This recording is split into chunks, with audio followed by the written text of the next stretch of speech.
Halo anak didik ibu semua, pada video kali ini kita akan belajar IPA di bab 10 dengan judul Getaran, Gelombang, dan Bunyi dalam Kehidupan Sehari-hari.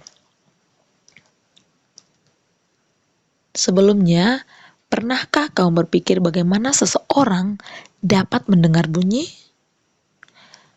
Apa yang dimaksud dengan bunyi?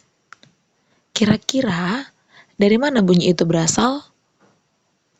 Kita membutuhkan alat indera berupa telinga untuk mendengar. Di dalam telinga kita terdapat berbagai struktur yang memiliki fungsi tertentu sehingga dapat mendeteksi adanya getaran, sehingga terjadilah proses mendengar. Tahukah kamu bahwa getaran itu banyak dimanfaatkan dalam pengembangan teknologi? Supaya kamu lebih paham, maka simak dan cermatilah video pembelajaran berikut ini.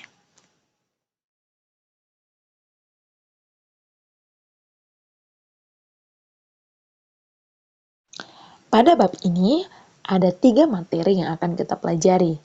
Materi yang pertama, itu nanti mengenai getaran, gelombang, dan bunyi. Yang kedua, mekanisme mendengar. Dan materi yang ketiga adalah aplikasi getaran dan gelombang. Namun, pada video kali ini, kita pembelajarannya fokus kepada materi yang pertama, yaitu getaran dan gelombang. Anak didik ibu pasti sudah pernah mendengar kata getaran dan gelombang kan? Oke, kita bahas satu persatu ya.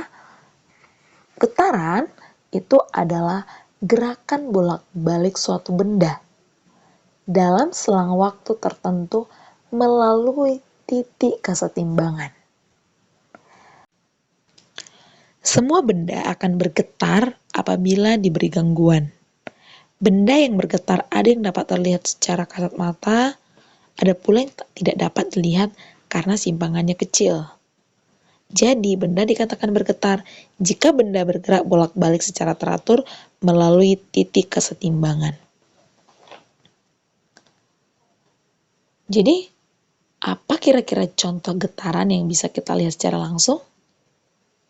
Coba kamu lihat gambar, di mana pada gambar itu ada sebuah bandul. Sebuah bandul ini mula-mula dia dalam keadaan diam. Ya, posisinya masih diam. Pada kedudukan O yang berada di tengah ini, kedudukannya setimbang. Jadi di sini titik O itu adalah titik kesetimbangan dan posisinya berada di tengah.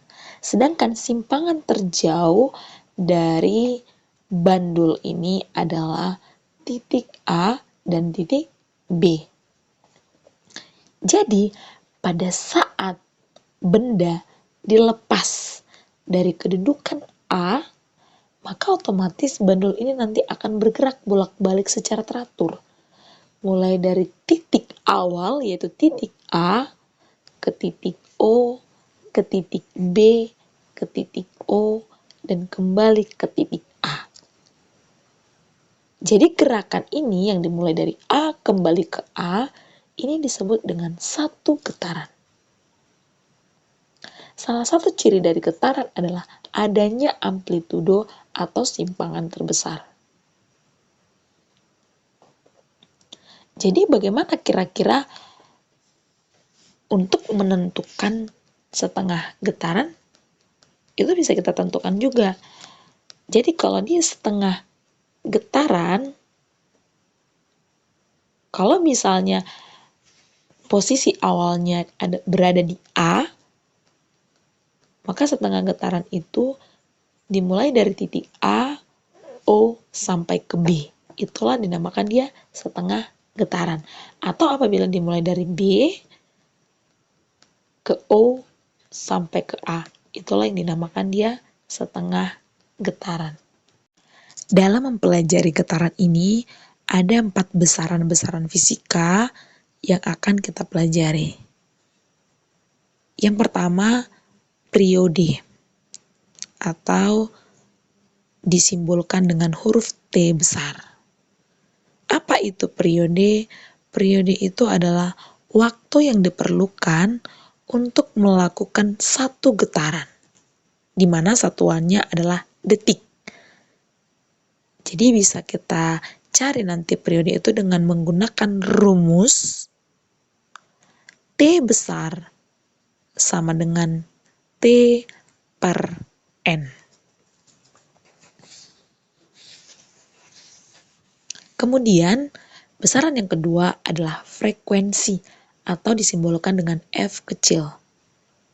Frekuensi itu definisinya adalah banyaknya getaran yang terjadi dalam tiap satuan waktu tertentu, di mana satuannya adalah Hertz atau disingkat dengan Hz. Rumusnya untuk menghitung frekuensi F sama dengan N per T. Ya. Kemudian besaran yang ketiga adalah simpangan atau X. Apa itu simpangan? Simpangan adalah jarak antara kedudukan benda yang bergetar dengan titik kesetimbangan. Dari gambar yang sebelumnya bisa kalian lihat kembali bahwa simpangan di situ adalah titik A dan titik B. Titik A dan titik B merupakan simpangan. Yang keempat adalah amplitudo atau disimbolkan dengan A besar. Amplitudo itu adalah simpangan maksimum atau simpangan terjauh dari titik kesetimbangan. Dari gambar bandul itu juga bisa kita lihat bahwa amplitudonya adalah AO atau OA dengan OB atau BO.